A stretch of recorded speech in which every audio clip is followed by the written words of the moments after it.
And we were very surprised to find out that we could predict which couples would stay together and which ones would get a divorce with over 90% accuracy. We could not only predict if they would get divorced, but when they would get divorced as well. 지금부터 우리는 이 책들의 도움을 받아 박사님이 도대체 어떻게 94%의 정확도로 이혼할 커플을 예측할 수 있었는지에 대해 알아볼 겁니다. 사실 이 영상을 만드는 것은 저에게 굉장히 어려웠어요. 저는 처음에 이 책을 통해 가트맨 박사님의 이론을 알게 됐는데요. 근데 이 책은 이론적인 부분은 자세히 설명해주지 않습니다. 근데 이런 이론 너무 궁금하잖아요. 제 꿈 중 하나가 또 화목한 가정이거든요. 그래서 더 알고 싶어서 찾아봤는데 이 박사님의 핵심 저서들은 한국에 번역되어 있지도 않았습니다. 참 좋은 책이 많은데 말이죠. 예를 들어 박사님의 책 중 가장 유명한 이 책의 리뷰를 보면 자기가 15년차 임상심리 상담사인데 진짜 이 책은 넘버원이다 하는 식의 좋은 리뷰가 많죠. 그래서 하는 수 없이 제가 원서로 천천히 읽어보기도 하고 박사님의 인터뷰도 전부 시청하며 알아볼 수밖에 없었습니다. 그래서 결국 박사님의 이론과 가장 중요한, 그래서 이혼하고 싶지 않으면 도대체 어떻게 해야 하는지에 대해서도 알 수 있었죠. 하지만 그 전에 먼저 이혼을 94% 정확도로 예측하는 비밀부터 풀어볼게요. 당연하게도 이런 예측은 대충 눈대중으로 하는 것은 아니었습니다. 박사님은 심장 박동수, 혈압, 피부 전도도, 호흡, 표정 변화, 목소리 톤, 비언어적 표현, 언어적 태도 등을 측정할 수 있는 검사 환경을 만들고 커플들에게 몇 가지 주제에 대해 얘기하게 했습니다. 그 주제는 지난 몇 년을 되돌아볼 때 서로의 관계에서 유난히 힘들었던 순간은 이 커플의 전망은 좋을까요? 나쁠까요? 뭐가 얼마나 되나요? 등의 깊은 주제였죠. 그리고 이런 과정을 40여 년 걸쳐 얻은 데이터로 만든 공식을 통해 한 커플의 미래를 예측할 수 있는 거죠. 무려 94%의 정확도로요. 놀라운 얘기지만 솔직히 우리가 써먹기에는 너무 복잡한 방법입니다. 우리가 직접 가트만 박사님을 찾아가서 우리도 주렁주렁 측정기구를 매달아 놓고 예측해달라고 할 수는 없는 노릇입니다. 하지만 다행히도 우리가 써먹을 수 있는 방법이 하나 있습니다. 박사님은 이런 복잡한 방법을 사용하지 않아도 결과를 예측할 수 있는 간단하고 훌륭한 지표가 하나 있다고 합니다. 이 수치는 박사님이 강조하시는 마법의 수치이기도 하죠. Hey,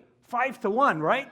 그것은 바로 인터뷰 상황에서의 부정적 감정과 긍정적 감정의 비율입니다. 근데 이 비율의 수치가 참 놀라운데요. 예를 들어 지난 몇 년을 되돌아볼 때 서로의 관계에서 유난히 힘들었던 순간은 언제였나요? 라는 주제로 한 커플이 대화를 나눌 때 부정적 감정과 긍정적 감정의 비율이 0.8대 1이라면 이 커플의 전망은 좋을까요? 나쁠까요? 거의 반반 정도인 이 수치는 나쁘지 않아 보이죠. 실패한 연애를 생각해보면 이 수치가 한 200대 1은 되는 것 같은데 말이죠. 하지만 아쉽게도 이 커플은 나쁜 결말을 맞게 될 확률이 높습니다. 그럼 도대체 행복하고 안정적인 커플의 수치는 얼마냐? 그들은 무려 이 비율이 1대 5라는 놀라운 수치를 보여줍니다. Hey, 5-1, right?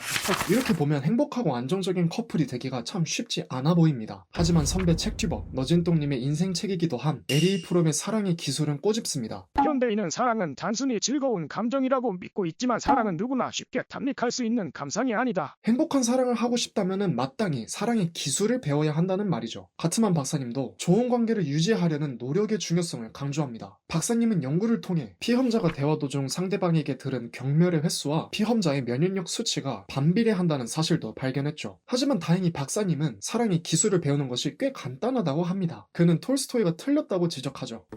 Tolstoy said that all happy families are the same, but it sounds as though your research finds quite the opposite. That's right. There's really a very predictable cascade when people move toward divorce. But there are lots of ways of having happy marriages. I mean, 행복한 가정은 그 형태가 어떻든 몇 가지만 지켜지면 된다는 것이죠. 그리고 그 중에서 가장 중요한 건 what makes the difference is really making the marriage a rich climate of positivity. 5 times as much positivity as negativity. 바로 5대1 법칙이고요. 그런데 고민입니다. 이 5대1 법칙을 어떻게 지킬 수 있을까요? 애초에 무엇이 긍정적 감정인지 부정적 감정인지도 판별하기 힘들 뿐더러 우리가 감정을 기록하며 대화할 수 있는 노릇도 아닙니다. 박사님은 여기에 대해서도 훌륭한 기준점을 제시해줍니다. 박사님은 대화에서 긍정적인 감정을 일으키는 요소에는 3가지가 중요하다고 하는데 이 3가지는 차분함, 믿음, 헌신이며 박사님은 이 셋을 더 매직이라고 부르죠. 근데 왜 이 셋일까요? 첫째, 차분함. 대화를 나눌 때 가장 중요한 것은 당연 경청입니다. 근데 흥분하면 다른 사람의 말을 들을 여유가 없어지죠. 실제로 인터뷰 도중 과도하게 흥분한 사람에게 방금 상대방이 무슨 말을 했는지 정리해줄 수 있나요? 라고 요청하면 잘 대답하지 못한다고 합니다. 둘째, 믿음. 믿음이 중요하다는 거는 너무 뻔한 말이죠. 근데 이 믿음이라는 거는 어떻게 측정하는 걸까요? 신뢰 도약 테스트라도 해봐야 하는 걸까요? 박사님은 믿음을 이렇게 정의합니다. 본인의 이익보다 커플 전체의 이익을 더 중요시 하는 마음. 예를 들어 내가 퇴근하고 집에 돌아왔는데 바 선생이 눈에 보일 때 쫓아다니며 잡기 너무 지치고 힘들지만 벌레를 잘 잡는 나에 비해 상대방은 바 선생을 보고 기절할 것을 알아서 귀찮아도 치우는 식이죠. 마지막으로 중요한 요인은 헌신입니다. 박사님은 더 매직 중에서도 가장 중요한 것을 헌신으로 꼽습니다. 헌신에 반대에 있는 것이 경멸이고 이 경멸은 커플의 관계에 가장 치명적이라고 하죠. You know, the interesting thing about contempt is it's our single best predictor of divorce. 그렇다면 이 헌신은 또 어떻게 측정할 수 있을까요? 박사님은 오랜 연구 결과 모든 커플에는 일종의 전환점이 있었다고 합니다. 아무리 관계가 좋아 보이는 커플이라도 어느 한쪽이 몸과 마음이 약해지거나 상대방에게 실망을 하게 되는 순간이 있다는 거죠. 이 전환점이 왔을 때 반응은 크게 두 가지로 나뉩니다. 이것은 우리 커플이 함께 넘어야 할 시련이다. 그럼에도 내 연인이 있어서 참 다행이다 라고 생각하는 반응과 금방 상대를 경멸하거나 다른 상대와 비교를 하는 반응입니다. 이 전환점이 왔을 때 커플의 반응이 이 양극점 중 어디에 더 가깝느냐가 박사님이 강조하시는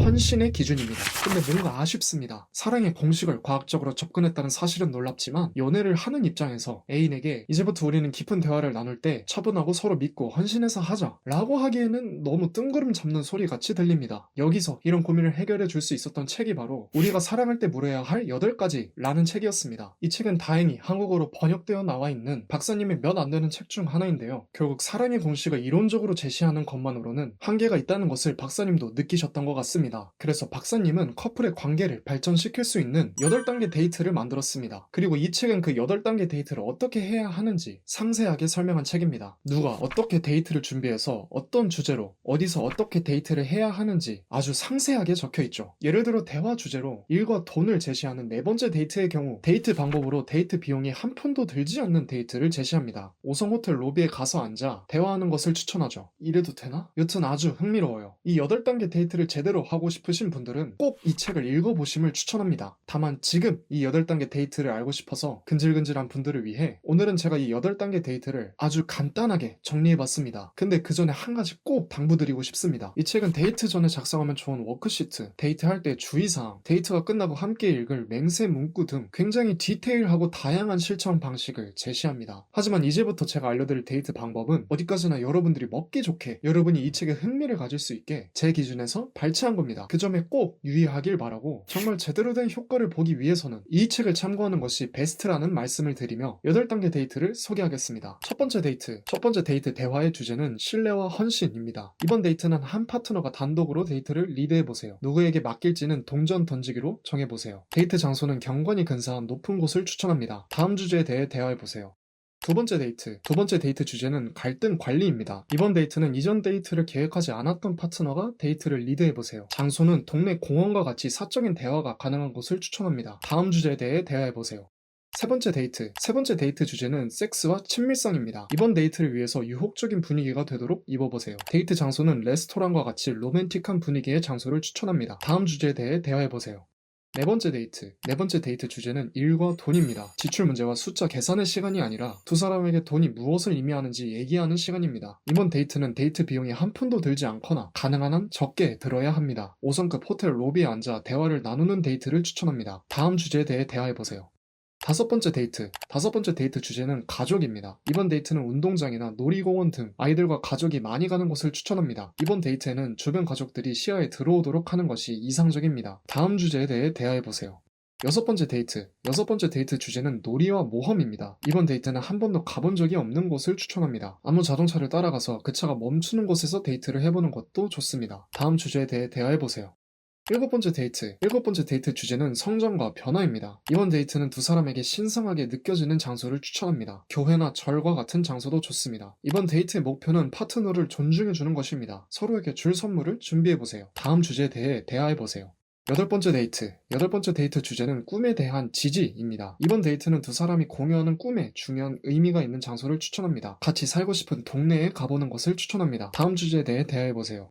이렇게가 8단계 데이트입니다. 흥미롭지 않나요? 굳이 지금 관계에 큰 문제가 없는 커플이라도 재미있게 해볼 만한 데이트 방법이라고 생각됩니다. 실제로 박사님의 경험상 관계의 단계를 막론하고 대부분의 지원자 커플은 첫 번째 데이트 이후 8단계 데이트를 계속 이어서 해보고 싶다 했다고 합니다. 그래서 저도 해봤는데요. 저는 장거리 연애 중인지라 아쉽게도 데이트 방식은 따르지 못했고 책에 나와있는 주제들에 대한 얘기를 나눠봤습니다. 확실히 평소에는 얘기해보지 못했던 주제들도 많아서 굉장히 재밌는 경험이었습니다. 5대1 법칙이 지켜 익숙해졌는지는 잘 모르겠네요. 미리 해본 제가 드리는 팁은 갑자기 어려운 주제를 들이밀며 대화를 시작하기보다 서로 미리 주제에 대해 생각해보고 생각을 나누는 것이 더 좋았습니다. 사랑을 책으로 배웠다 라고 하면 우스워 보이지만 저는 정말 그런 케이스입니다. 사랑의 기술은 저도 굉장히 재밌게 읽은 책이고 행복한 연애 생활을 위해서는 마땅히 그 기술을 배울 필요가 있다는 것을 알려준 책입니다. 당신이 옳다와 스님의 주례사를 읽고 공감에 대해 한 번 더 생각해볼 수 있었고 우리가 사랑할 때 물어야 할 8가지를 읽고 생각해보지 못했던 주제에 대해 대화를 나눠볼 수 있었죠. 책은 사랑에 대해서도 저에게 많은 것을 가르쳐줄 수 있었지만 대한민국 독서율은 48%밖에 안 된다고 합니다. 그래서 더 많은 사람들이 책을 읽게 만들고 싶어 오늘처럼 직접 책을 읽고 번뜩였던 것들을 나누는